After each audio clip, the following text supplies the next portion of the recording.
Hello viewers, welcome to Edu Audio Teller. So today's story is an ICSC short story, Hearts in Hand, which is written by O. Henry. So before starting the audiobook of this story, let's know a bit about the story as well. Hearts in Hand revolves around three main characters and two minor characters who reveals the irony at the end of the story. A surprise ending makes the story interesting. The story is set in a train to Denver. An elegantly attired woman named Miss Fairchild is seated on the train when two men arrive and take the seat facing her. It quickly becomes apparent that the woman knows one of them. She speaks to the Mr. Easton, and then she is surprised to discover that he is handcuffed to the man seated beside him. As Easton greets the young woman, he raised his right hand, bound at the wrist by the shining bracelet to the left one of his companion. The man with Easton senses Easton's embarrassment and gives an explanation. He says that Easton is the marshal and the two are headed for Leavenworth prison. It's 7 years for counterfeiting, he adds. The young woman continues to chat with her acquaintance, but she continues to stare at the handcuffs. "Don't you worry about them, miss," said the other man. As the two men stand to go to the smoke car, the young woman bids Mr. Easton goodbye. All the while, two passengers seated nearly have listened to the conversation. One says that he seems too young to be a marshal, and the other says that Mr. Easton wasn't a marshal, rather, he was a counterfeit because a marshal never handcuffs a prisoner to his right hand. This ending surprises the readers and makes the story interesting. So let's also know a bit about Mr. O. Henry, who is the author of this story. So, William Sidney Potter was an American writer who wrote under the pen name O. Henry. His short stories are well known for ready wit, gentle humor, and surprise endings.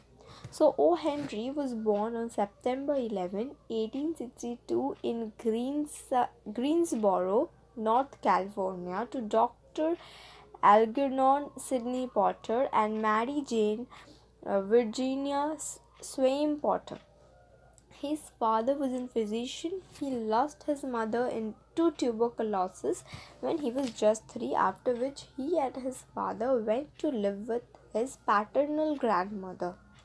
He came under the care of his aunt, Evelina Mary Potter, and completed his graduation from an elementary school in 1876. He was an avid reader since his childhood and enjoyed reading Anatomy of Melancholy and 1001 Nights. He began to work in a drugstore of his uncle in 1879. He became a licensed pharmacist in 1881.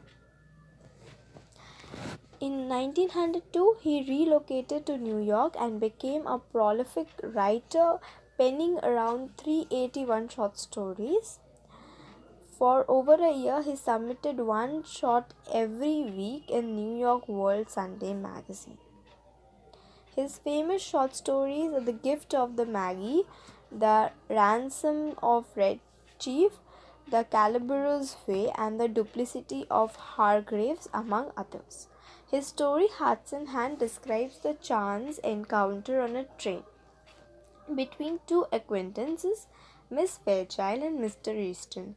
The situation turns awkward when Miss Fairchild notices that Easton is handcuffed to a grim looking man. The man intervenes to save Easton from embarrassment and prevent the girl from discovering the truth about him. It is only through the observation of the fellow passengers that the reader is made aware of the real nature of the relationship between the two men handcuffed to each other. So here was all about the author in the story. Let's start the actual story, means the audiobook of Hats in Hand by O. Henry. At Denver, there was an influx of passengers into the coaches on the eastbound B&M Express. In one coach there sat a very pretty young woman, dressed in elegant taste and surrounded by all the luxurious comforts of an experienced traveler. Among the newcomers were the two young men, one of handsome presence with a bold, frank countenance and manner, the other a ruffled, glum-faced person, heavily built and roughly dressed. The two were handcuffed together. As they passed down the aisle of the coach, the only vacant seat offered was a reversed one, facing the attractive young woman. Here the linked couple seated themselves. The young woman's glance fell upon them with a distant, swift disinterest, then with a lovely smile brightening her countenance and a tender pink tingling her round cheeks. She held out a little grey gloved hand. When she spoke, her voice, full, sweet, and deliberate, proclaimed that its owner was accustomed to speak and be heard. Well, Mr. Easton, if you will make me speak first, I suppose I must. Don't you ever recognize old friends when you meet them in the West?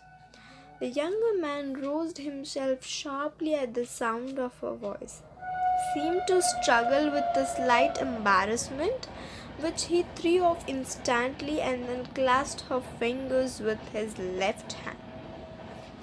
It's Miss Fairchild, he said with a smile.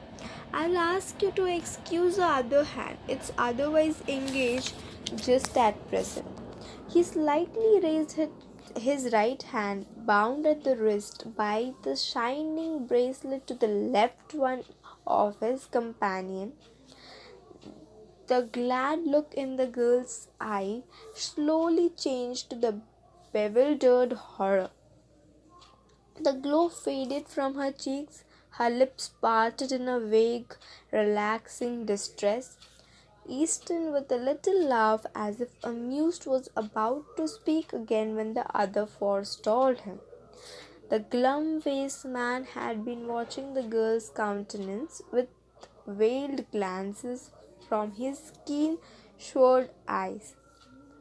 You will excuse me for speaking, miss, but I see you are acquainted with the marshal here. If you will ask him to speak a word for me when we get to the pen, he will do it, and it will make things easier for me there. He is taking me to Leavenworth prison. It's 7 years for counterfeiting. Oh, said the girl with a deep breath and returning color. So that is what you are doing out here, a marshal? My dear Miss Fairchild, said Easton calmly, I had to do something. Money has a way of taking wings onto itself. And you know it takes money to keep step with our crowd in Washington. I saw things opening in the West, and well, a marshalship isn't quite as high a position as that of ambassador, but the ambassador, said the girl warmly, doesn't call any more. He need not ever have done so. You ought to know that, and so now you are one of these dashing Western heroes, and you ride and shoot and go into all kind of dangers. That's different from the Washington life. You have been missed from the old crowd. The girl's eye, fascinated, went back, widening a little to rest upon the glittering handcuffs. Don't you worry about them, miss, said the other man. All marshals handcuff themselves to their prisoners to keep them from getting away. Mr. Easton knows his business. Will we see you soon in Washington? Said the girl. Not soon, I think, said Easton, but butterfly days are over, I fear. I love the West, said the girl irrelevantly. Her eyes were shining softly. She looked away out the car window. She began to speak truly and simply without the gloss of style and manner Mama and I spent the summer in Denver. She went home a week ago because father was slightly ill. I could live and be happy in the West. I think the air here agrees with me. Money isn't everything, but people always misunderstand things and remain stupid. Say, Mr. Marshall, growled the glum faced man, this isn't quite fair. I'm needing a drink and haven't had a smoke all day. Haven't you talked long enough? Take me in the smoker now, won't you? I'm half dead for a pipe. The bound traveler rose to their feet, Easton with the same slow smile on his face. I cannot deny a petition for tobacco, he said slightly. It's the one friend of the unfortunate. Goodbye, Miss Fairchild. Duty calls, you know. He held out his hand for a farewell. It's too bad it's too bad you are not going east, she said, reclothing herself with manner and style. But you must go on to Leavenworth, I suppose. Yes, said Easton. I must go on to Leavenworth. The two men sidled down the easel into the smoker. The two passengers who sat nearby had heard most of the conversation. Said one of them, that Marshall's a good sort of chap. Some of these Western fellows are all right. Pretty young to hold an office like that, isn't he? Said the other. Young, exclaimed the first speaker. Why? Oh, didn't you catch on? Say, did you ever know an officer to handcuff a prisoner to his right hand? So, viewers, that was the end of the audiobook of the story Hearts in Hand. For its question answer and summary explanation, if you want more videos, you can please write us on the comment section.